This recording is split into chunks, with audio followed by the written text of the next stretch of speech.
Ракі – гэта сапраўдныя санітары прэсных вод. Яны вельмі адчувальныя да забруджвання. Калі вода ў возеры альбо рэчцы не адпавядае нормам, ракі там вадзіцца не будуць.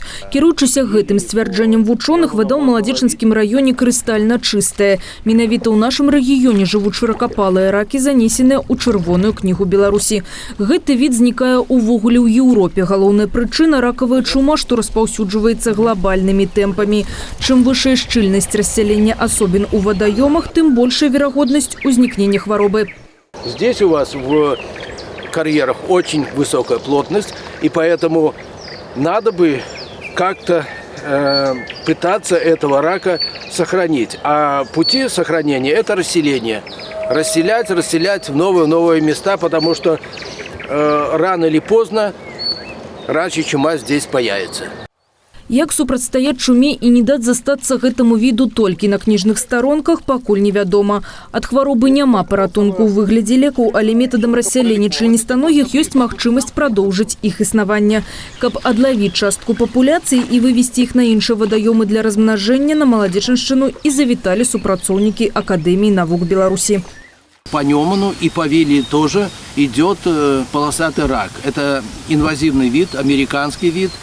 К слову, в Америке их больше 300 видов, и вот там эта рачья чума вместе с ними эволюционировала. И они приспособились жить в водоемах, где присутствует это заболевание. То есть, как я уже сказал, это заболевание не поражает раков американских, они задерживают это заболевание только в хитиновых покровах и при линьке сбрасывают.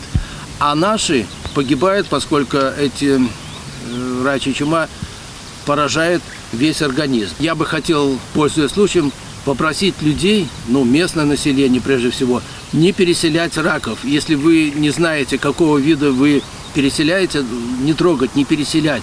Потому что, переселив полосатого рака американского, вы вселяете вместе с ним и рачью чуму, и это, в конце концов, приведет к тому, что наших раков не будет.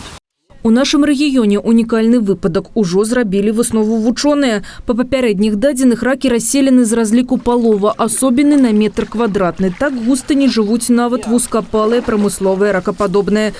Вылавіць 200 экземпляраў шыракапалага рака – такая задача стаіць зараз перад навукоўцамі. Пасля гэтага маладзечынскіх жывёлін чакае дарога. Яны адправяцца ў вадаёмы Гродзенскай вобласці Новогрудскага района.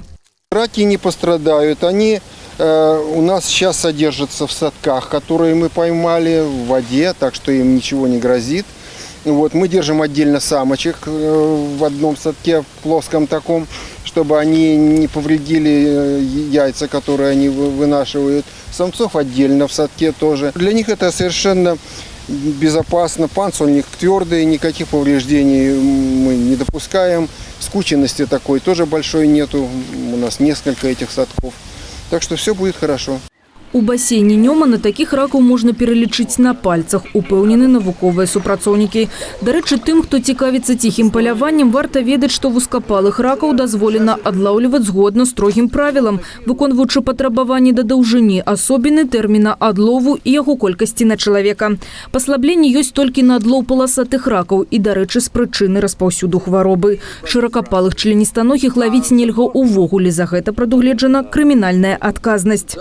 Для республики редко, судя по тому, что он занесен в Красную книгу, его нигде нету, так, но у нас в Молодеческом районе, несмотря на то, что район такой урбанизированный, огромное количество садовых товариществ, большой город, широкопалый рак является своеобразным индикатором чистоты водоемов. Трэба адзначыць, што работы супраць глобальнага знікнення шыракапалага рака праводзяцца дзякуючы праекту «Ветландс» праграмы развіцця Арганізацыі Аб'яднаных Нацый. Алеся Ушакова, Алексей Андреевский, МКТБ.